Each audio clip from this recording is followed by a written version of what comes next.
Next one is consider the cross section of the wing on an aeroplane. Aeroplane की एक cross section को consider करते हैं। The wing is design such that the air travels faster over the top than under the bottom. ऊपर faster होगी, नीचे slow होगी। Explain why there is upward lift force on the wing. Explain करें कि upward lift के ऊपर ज्यादा force क्यों होती है, due to Bernoulli's effect. Bernoulli effect को देखते हुए हम लोग इस बात को प्रूव करते हैं।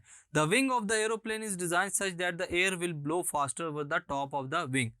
ऐसे डिजाइन किए जाते हैं ताकि विंग के ऊपर से जो एयर का प्रेशर हो वो तेज हो देन अंडर द बॉटम, या के नीचे से। As Bernoulli's equation tells us that pressure of a fluid is less in areas where the speed of fluid is greater. Bernoulli equation हमें क्या बताता है कि प्रेशर ऑफ फ्लूइड कम होता है किन जगहों पे, where the speed of the fluid is greater, जहां पर फ्लूइड की स्पीड ग्रेटर हो। ऑब्वियसली जहां पर एरोप्लेन्स चल रहे होते हैं वहां पे फ्लूइड की स्पीड ज्यादा होती है। Therefore due to faster blow the pressure over the wing of the surface will be low as compare to below the wing.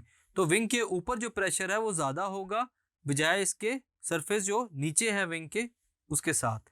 As air always blows from the area of higher pressure to the area of lower pressure. Air कहाँ move करती है, higher pressure से lower pressure की तरफ। So there will be thrust from the lower side of the wing. तो lower side में क्या होगा, एक थ्रस्ट होगा। This thrust make its possible for an aeroplane to keep up in the air. वो जो थ्रस्ट नीचे की तरफ होता है स्टूडेंट्स, वो क्या करता है, एरोप्लेन को हवा के अंदर रहने की ताकत देता है। Not to fall under gravity.